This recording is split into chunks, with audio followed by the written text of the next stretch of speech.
The 101st Airborne Division continues fighting the good fight in Brothers in Arms: Hell's Highway, the next in Ubisoft's series of strategic squad-based World War II shooters. New features like destructible cover and improved AI help move these brothers into the future. But have they kept up with the next-gen arms race? When do I get to drive? When the Army hands out tractors.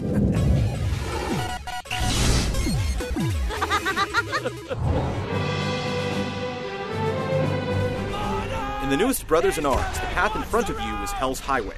The historical backdrop is Operation Market Garden, an ambitious but ultimately flawed plan to cross the Rhine and plunge into the heart of Germany. You're given the role of Matt Baker in order to lead a recon squad on the front lines of the operation. You'll need to have played the earlier games to get the full impact of the story. Still haunted by the deaths of comrades from past games, Baker presents the player with a troubled, reflective story that seeps into the gameplay experience as well as the cutscenes. Well-delivered lines and a serious, respectful tone give the storytelling some actual gravity, and you're likely to get something out of it. This is pretty rare in the medium. What is it that makes a great soldier? Is it his brain or his heart?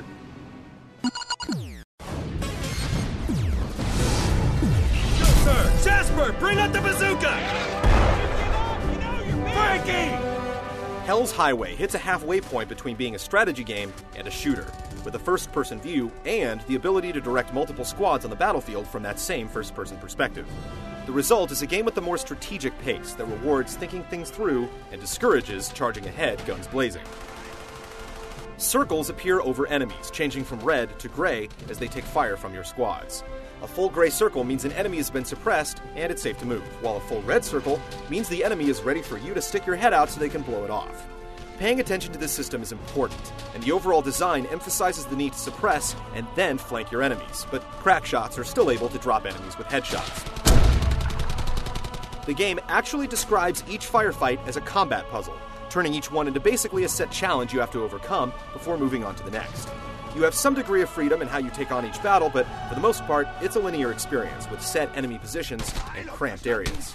At set points, the game breaks off into solo play, isolating you from your squads for a more traditional experience, sniper sequence, or tank power trip. While different, these sequences aren't as well executed as the core gameplay. The single-player campaign is the obvious focus of Hell's Highway, but online multiplayer is also a part of the package.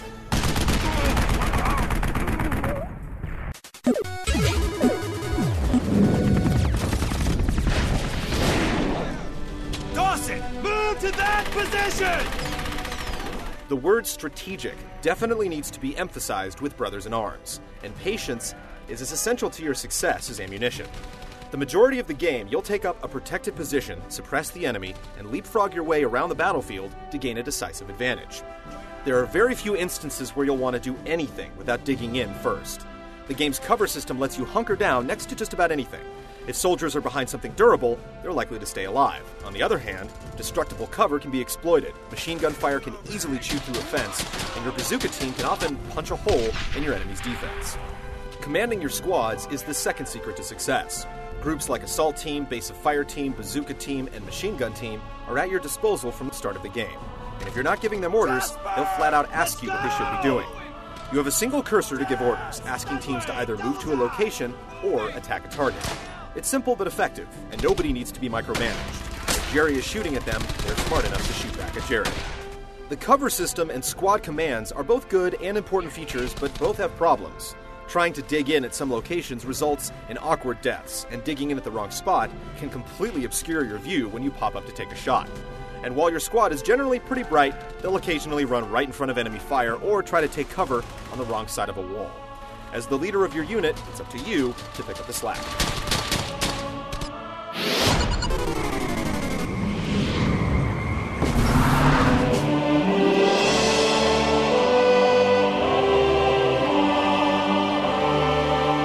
Hell's Highway goes for realism in both its graphics and its storyline and comes up with fairly impressive results. The environments and characters fall well short of photorealism, and there are noticeable performance hitches during cutscenes, but the animation and level of detail are convincing enough. While lacking in real standout visual effects, the game uses a graphic kill cam to good effect, showing headshots and explosions in gratuitous slow motion. The road to hell does sound ferocious thanks to a very strong sound design, Gunshots and explosions pack a real punch, and combat dialogue from your squad modulates from whispers to screams, depending on the situation. Quick, get over there! The Germans don't match your level of camaraderie, instead screaming intermittently with unpleasant voices, but at least they do it in German and not corny accented English. Feuer weiter! Ich lade da! Heilung, verstanden? When music comes into play, it's with an appropriate mix of emotion and bravado.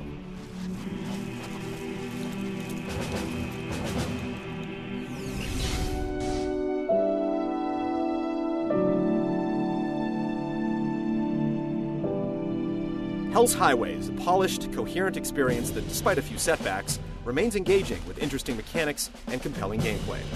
It's also easy to appreciate the respect and authenticity of the game's approach. If you're willing to dig in and weather the difficulty, the journey down this most dreaded road is one worth taking.